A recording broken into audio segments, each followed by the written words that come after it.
afternoon as the MLB ALCS is going into Game 6. It's going to be a good one, especially if you've been keeping up with what happened the other day with the big fight between the Astros and the Rangers. But just to go over where we're at in the series right now, currently the Astros are up 3-2, and they have all the momentum.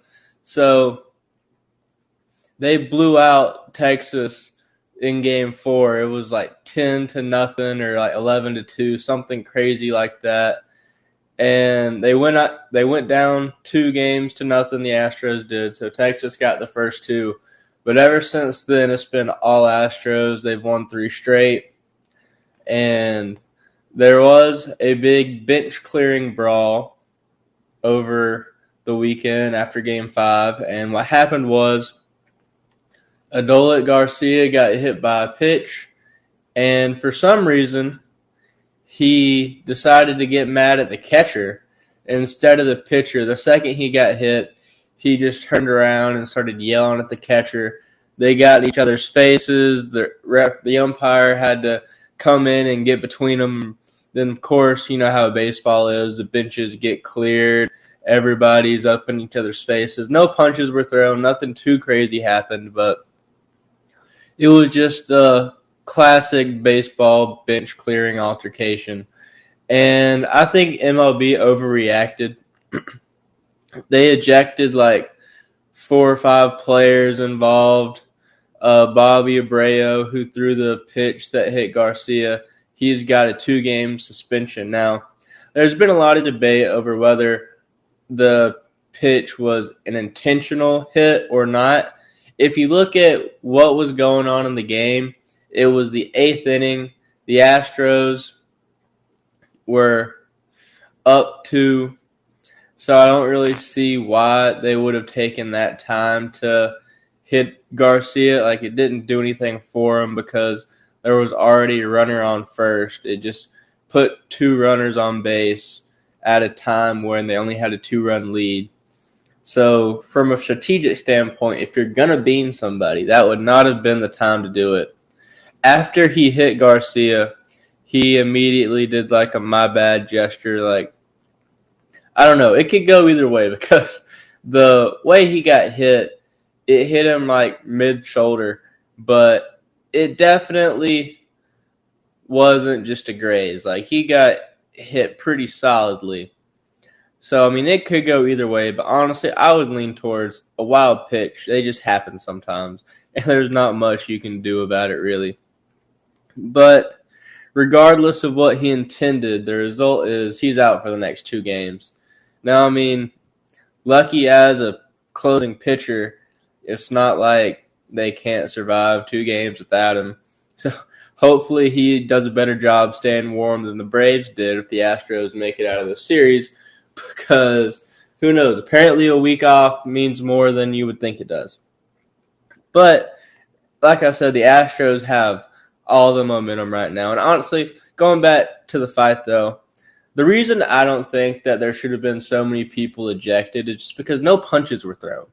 Like, if it was an actual fight, then, like, I get it. You have to punish somebody because you can't just allow players to throw hands all over each other. But, I mean, if tensions get flared, the people jaw back and forth, and that's it. Like, just everybody go back to your dugouts, calm down, chill out. Like, I don't think you got to eject somebody just because he got hit by a pitch and he said some choice words to the catcher. Like, I just think it's an overreaction. But I can understand it from a business standpoint. You want to try to crack down and disincentivize that behavior no matter what. So I can understand it. I just think it's silly and soft that you can get ejected just from fussing at somebody. But it is what it is, and hopefully nobody else gets suspended for the rest of the postseason, because that's just not how you want to see series get impacted. You like to see the best team win because they're the best team, not because the other team had a good player who lost his temper for a minute or two and then he can't play in an important game. But, I mean, to me, the story of these two championship series, I'll just go ahead and jump to the Phillies for a second.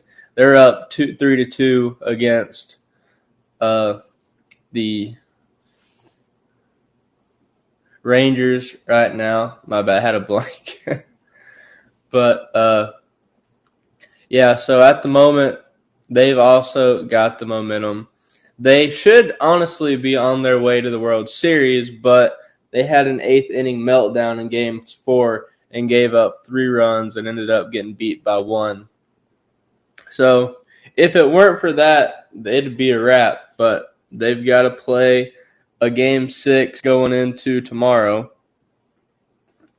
So as a Braves fan, I hope the Phillies do as well as they can, because it's always nice to be able to say you got beat by a World Series winner or a World Series runner-up. But we'll see.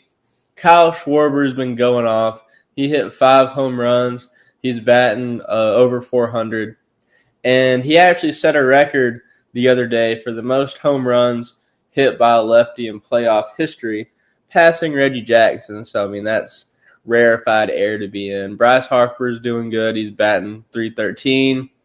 Ketel Marte, he's pretty much the main guy running the show for the Rangers, .429 average right now. And just my overall point, though, my biggest takeaway from these two series is the teams that are leading right now, the Astros and the Phillies. If you just go on Baseball Reference and you look at who all is getting the hits on their team, it's just like their entire roster. Everybody's participating. That hitting wealth is being shared. Like the Astros have 9 players who are batting over 250 right now. Texas only has 3. Texas, hold up. I'm losing track on who's playing who in the playoffs right now. The Phillies are playing the Diamondbacks. I knew that. But anyways,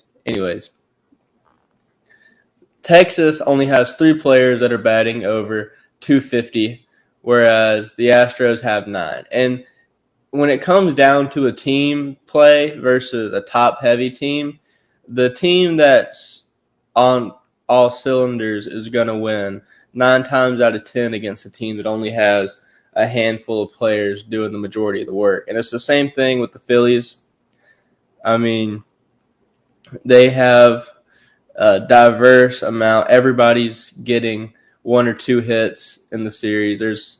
I don't know if they even have a single person on their roster that hasn't gotten a hit yet. Whereas the Diamondbacks, there we go, they don't. They have a couple players that are batting below 200, and they have some players, like I said, that are batting 400. It's just very top heavy, and the team that's well-rounded is going to win every time. And it's one of those things where sometimes that's just how it goes. As a coach, there's not really much you can do to get your players that are batting 150 to snap into it at this point. Like, they either show up or they don't. I mean, a lot of that has to do with pitching, but, I mean, sometimes it's momentum. And it's one of those things, it's kind of like charisma. It's like you don't know what causes momentum shifts a lot of the time in sports, but you know it when you see it. The same way, like, you don't know what causes somebody to have charisma and somebody not to. It's just that person just has it. And there are so many times when you're watching a game, you can just tell that momentum shift the moment it happens. And if you're the opposing team that's on the wrong side of that momentum shift, you pretty much just have to do everything you can to halt it, which is why when the Braves were playing the Phillies, I was so big on saying they had to walk Bryce Harper on purpose every time, or beat him, or do whatever you got to do, just because if you can try to nip that momentum in the bud as quickly as possible, then you might have a chance to get back in the series. Whereas if you let it run away with you, like the Rangers have with the Astros, where they go up 2-0 and now they're down 3-2, then they're going to get put out tonight.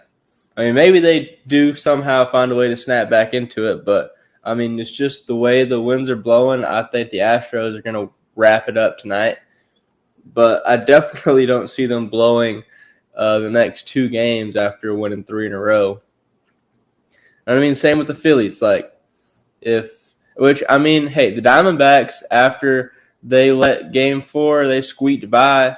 If they would have bounced back in Game 5 and gone to tie up the series, then I think that would be a completely different scenario.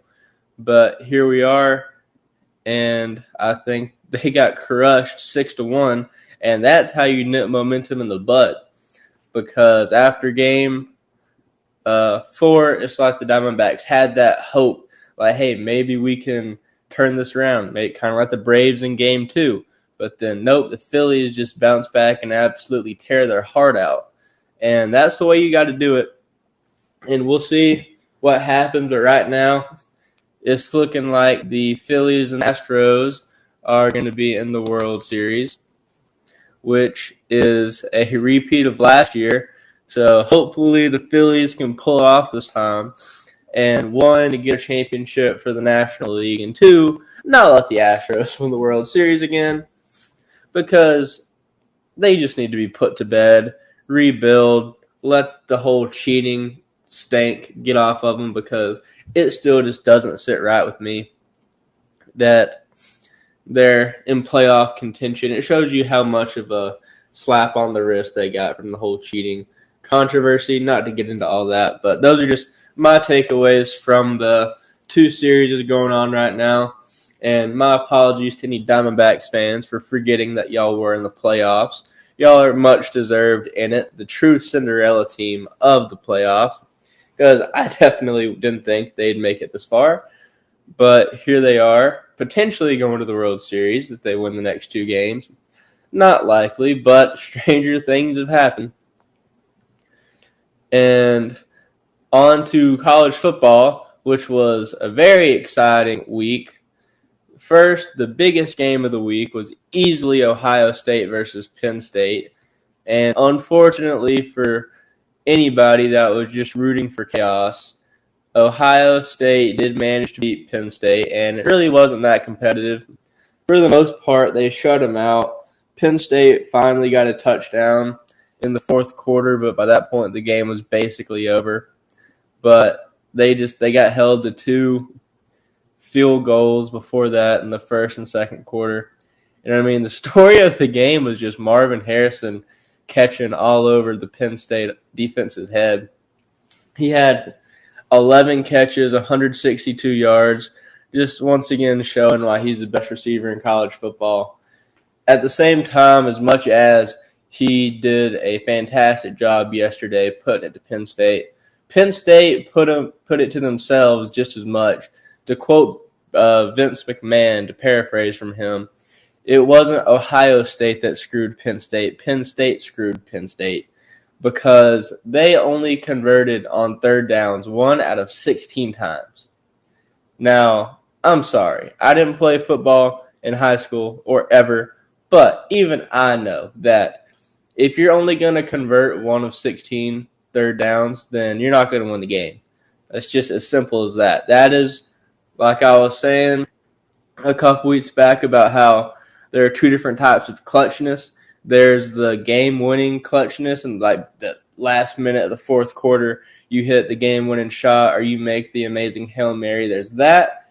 And then there's converting on a 3rd down when you really need a touchdown to stay in the game. And that's a kind of clutchness that Penn State was lacking yesterday. And, I mean, like I just said, they kept having to settle for field goals, and it stunts their momentum, and it just kind of killed them in the cradle before they could even get going. And they also suffered from a lot of penalties. I saw people on Twitter or X, whatever you want to call it, were mad that they were saying the refs are biased, which, I mean, everybody says that when things aren't going their team's way. I wouldn't take it that seriously. But there were a couple penalties that were a little bit, could have gone either way, kind of extreme. But on the whole, I mean, I think they were just playing sloppy and playing uninspired, which is sad because, like I said, this was the biggest game of the weekend, and you would think they would have been more motivated to take down Ohio State and put themselves in natty contention than they seem to be. I mean, 1-16 on third down just doesn't sound to me like a team that's going out there trying to do all they can to get into the top four. Because if Penn State would have won yesterday, there's a good shot they would have jumped up after Florida State almost got knocked off by Duke.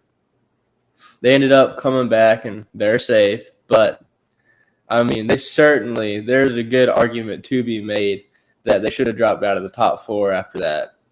But Penn State has dropped down to 10, and Alabama's back in the top 10 after I don't even know what you would call that game against Tennessee yesterday. The best way I could describe it is just a tale of two halves. The first half, Alabama was down 20-7, and in the second half, they beat Tennessee 27-0. And it just shows you how inconsistent Alabama's been this entire season. And, I mean, they're just such a hard team to gauge because when they're on, they're on. I mean, 27-0 in one half, like that's – if they played like that for the entire season, they would be in the top four. But you never know what you're going to get. It's like a box of chocolates. And if Nick Saban can somehow get them to play like they did in the second half consistently, then Alabama could very well make it to the playoffs. But, I mean, who knows? I mean, it's just really interesting to see what this Alabama team can do because they could be a dark horse natty contender. If they go undefeated the rest of the season and they beat Georgia in the SEC championship, they might make the playoffs. I mean, who knows? Whereas they could lose to LSU and get shut out. And both of those scenarios, I think them losing to LSU is a lot more likely than them beating Georgia. But, I mean, they're both seemingly – like there's a good shot that either one of those could be a world that we live in. And those are two completely different outcomes season-wise. They could either not make the playoffs or they could win the national championship. I mean, that's just been Alabama football the last two seasons. Now, I think they should have made the playoffs last year, but nobody was asking me. I don't know how many subscribers your podcast has to get before you get to vote on who makes the college playoffs, but hopefully we get there at some point. I mean, Texas went up. Oklahoma stayed the same, even though they almost got beat too. I was really surprised Alabama didn't go up more. I mean, Tennessee is ranked. They were ranked 17th. They're 21 now. And I think if Alabama had played like they did in the second half and just blown Tennessee out of the water, then they might have jumped up more. But as it stands, moving up 2 spots is better than nothing. But there is a good argument to be made that they should be up in the 7 range, I think. I mean, they should certainly, I feel like, be above Oregon.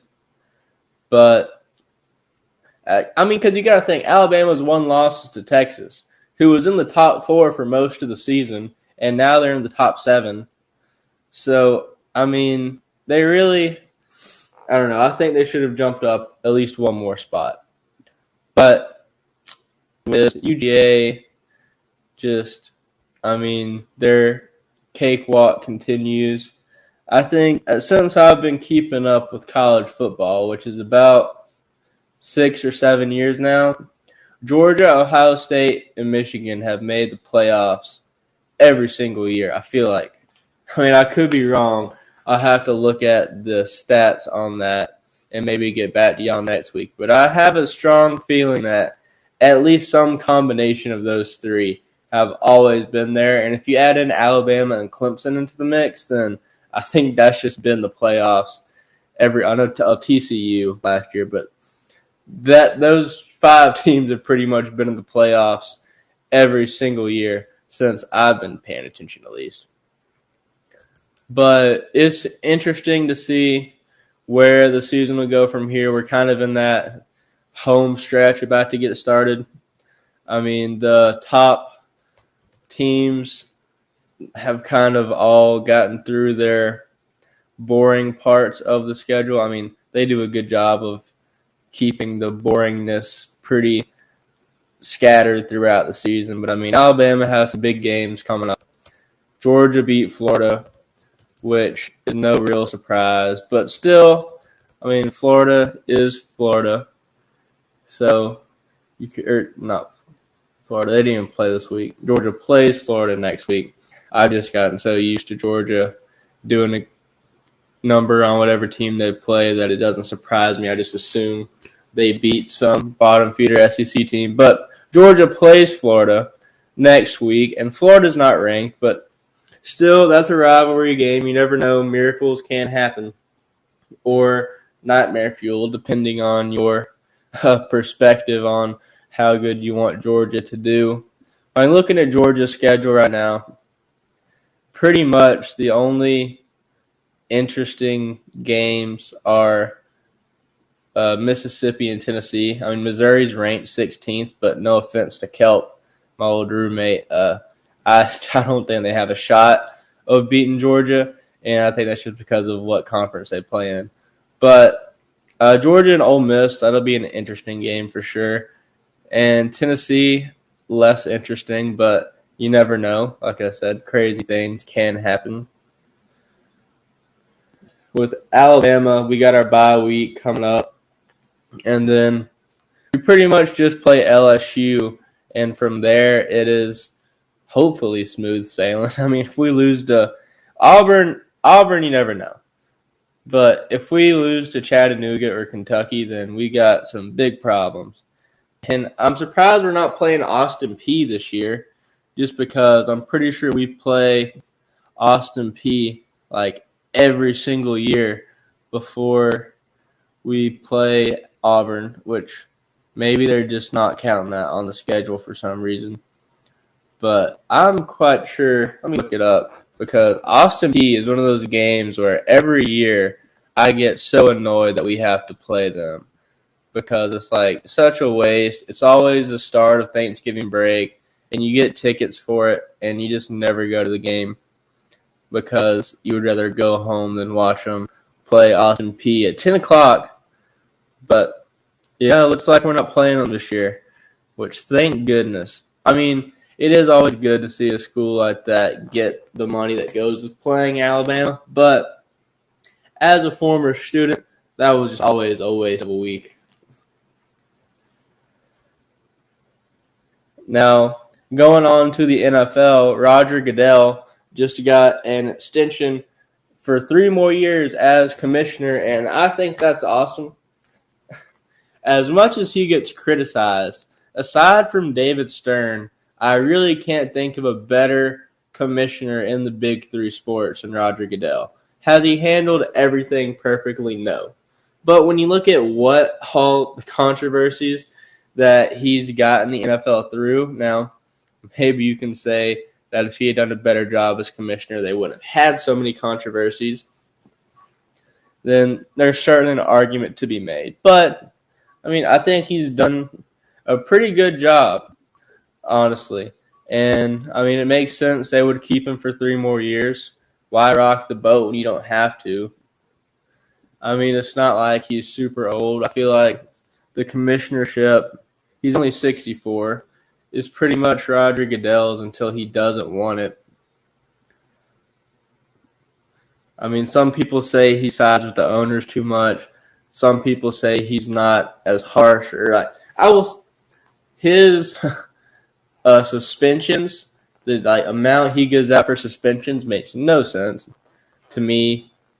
And I think he should really adjust his priorities for some of it. Like Calvin Ridley gets fined an entire season for betting on FanDuel, which, I mean, I get the whole integrity of the game argument. But at the same time, you have Deshaun Watson getting suspended like 6 games. And it's just like, okay, you should probably readjust what you think is harsher there. But on the whole, as far as if you look at the NFL when he got it versus where it is now, I mean, he's done a good job, as much as I complain about it, making the game safer and making it more profitable. I mean, as bad as the ratings were a couple years back, the NFL is back and better than ever. And I mean, he got him through COVID. Like, it's just at this point, he's been commissioner for so long, and that experience is invaluable. And why would you trade it in just to have some newbie with less experience take over one of the biggest businesses in the world at a time when, if you think about technology with all the streaming stuff that's coming out now, like as far as any type of television-based product, like this is a tumultuous period to be in charge of, and I want the steady hand guiding the ship. So kudos to Roger Goodell for 3 more years. Now, I talked at the start of the show about how there was a bench-clearing fight in the ALCS, but there was also a fight between the Ravens and the Titans last week.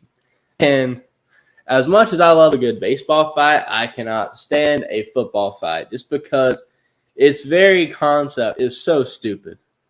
How are you going to fight somebody when you're in full pads and a helmet? Unless you're going to do a Myles Garrett and just take your helmet off and try to pummel somebody with it.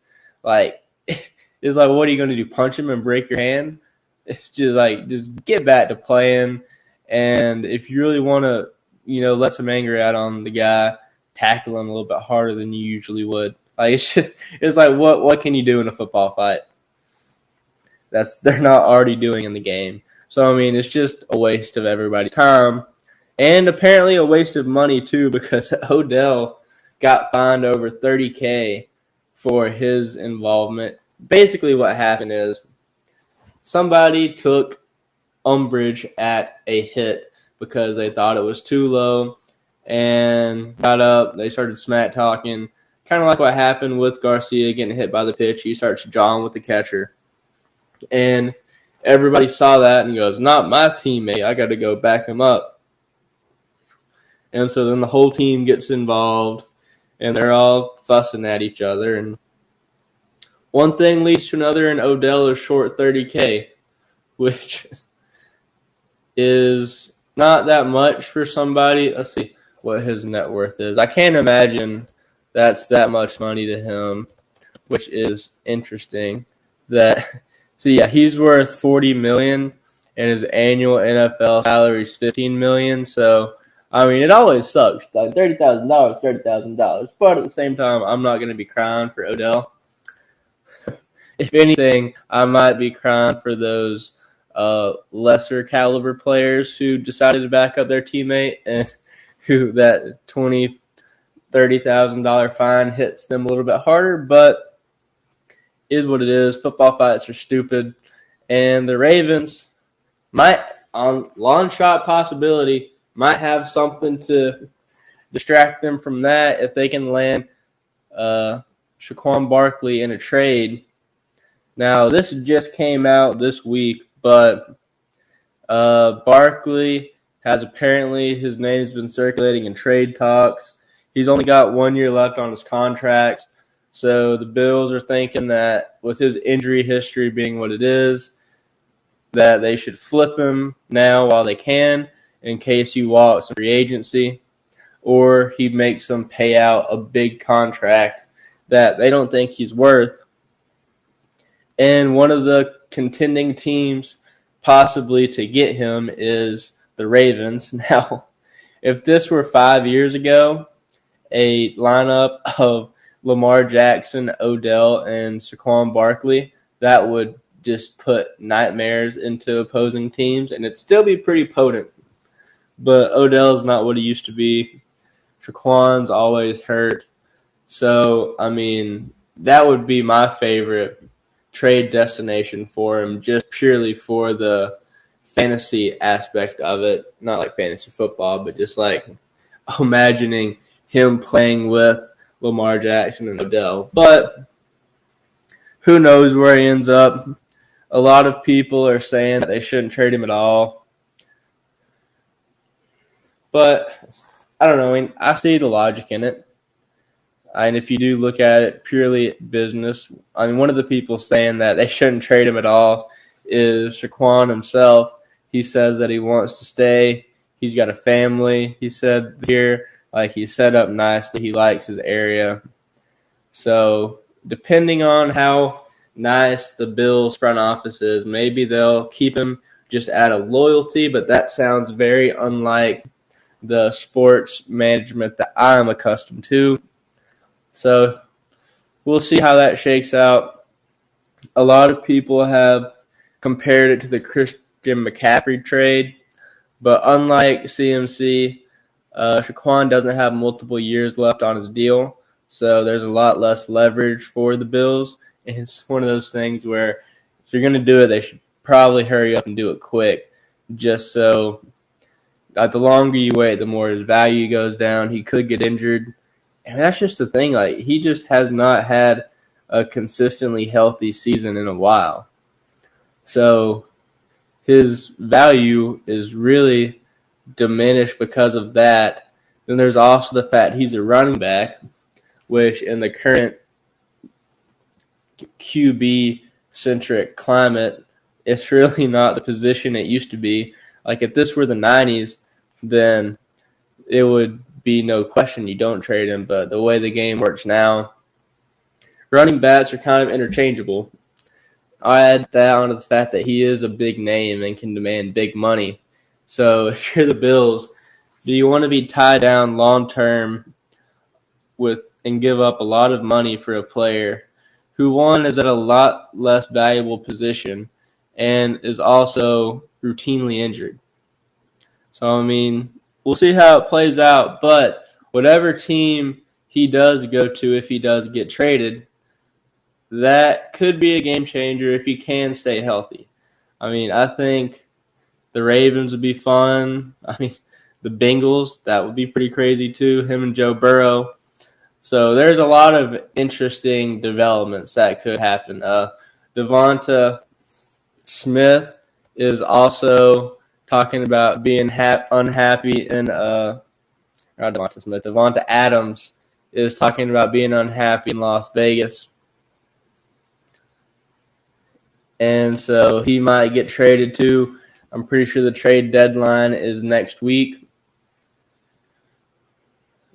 So we'll see how that shakes out. But just get ready for a lot of big NFL news coming out of this trade deadline, because everybody's going to be making the moves, and we'll see who ends up making the biggest. I don't think there will be any moves realistically made that completely change the landscape of the NFL right now, just because, I mean, most of the trades that are being talked about aren't for just amazing.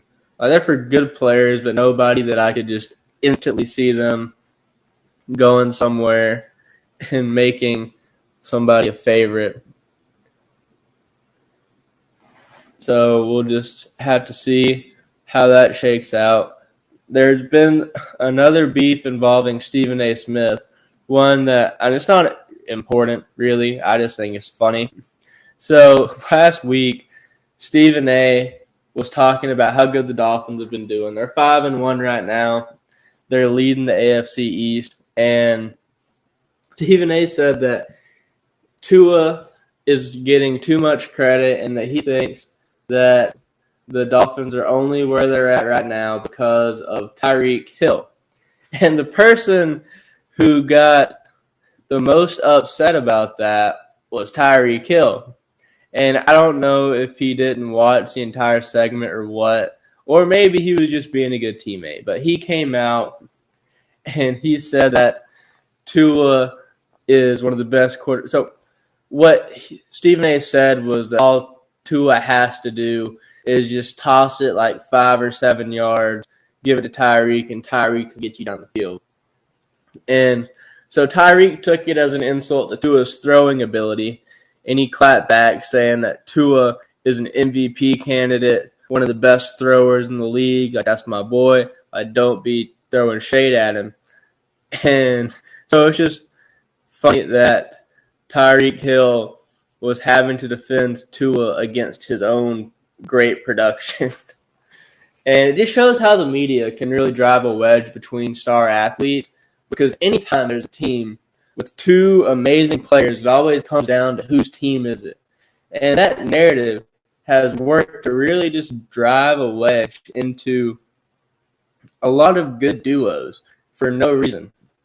I mean, that's what got Shaq and Kobe to break up, Shaq and Penny, LeBron and Kyrie had that issue, Kevin Durant and Steph Curry. Like, it's just silly. You would think if you're a great athlete and you have a great teammate, that would be good enough. And let's just put the ego at the door, which, I mean, maybe a great athlete putting his ego at the door is a contradiction in and of itself.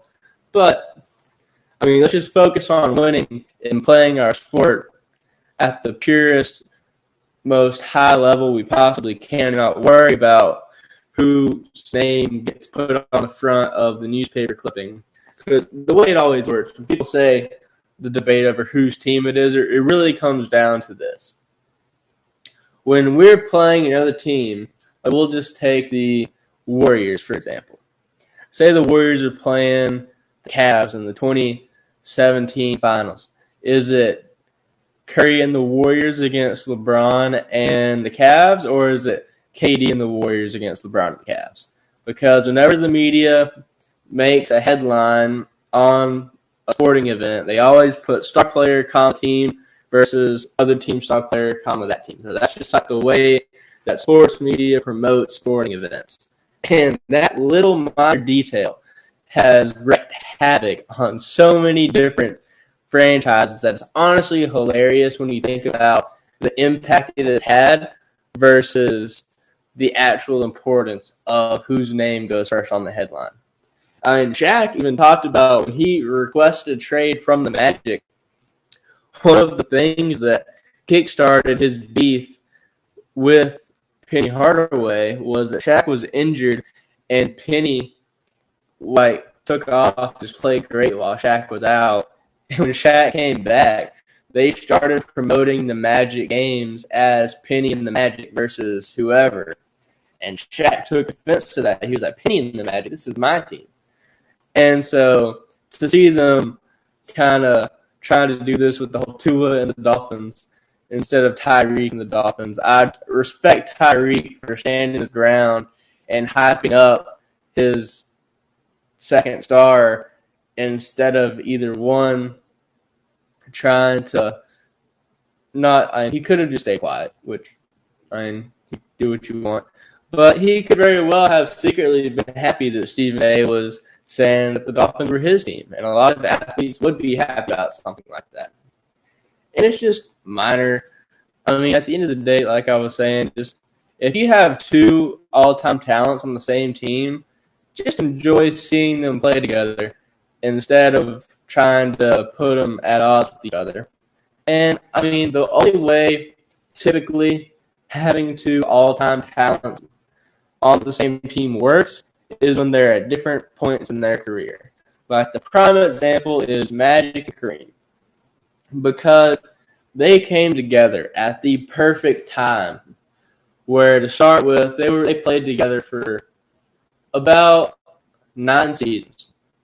And for the first 4 or whatever, Magic was young, he was maturing, and Kareem was a veteran on the tail end of his prime. And after those initial 4 years, when Kareem started to wane, Magic started to wax, and all of a sudden there was a transition, and it was Magic's team now. And their ages synced up perfectly to where they could hand off control of the team in a way that didn't cause so much friction, whereas if you look at Kobe and Shaq, they were both in the heart of their prime at relatively the same moment. Or when it's like Jordan and Pippen, where they're both great players in their prime, but one is just clearly so much better. And Scottie Pippen deservedly is a top 75 player. But top 15, not even close. So it either works if the ages line up or if one of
the steroid issue is ultimately what sinks his ship. Sorry, technical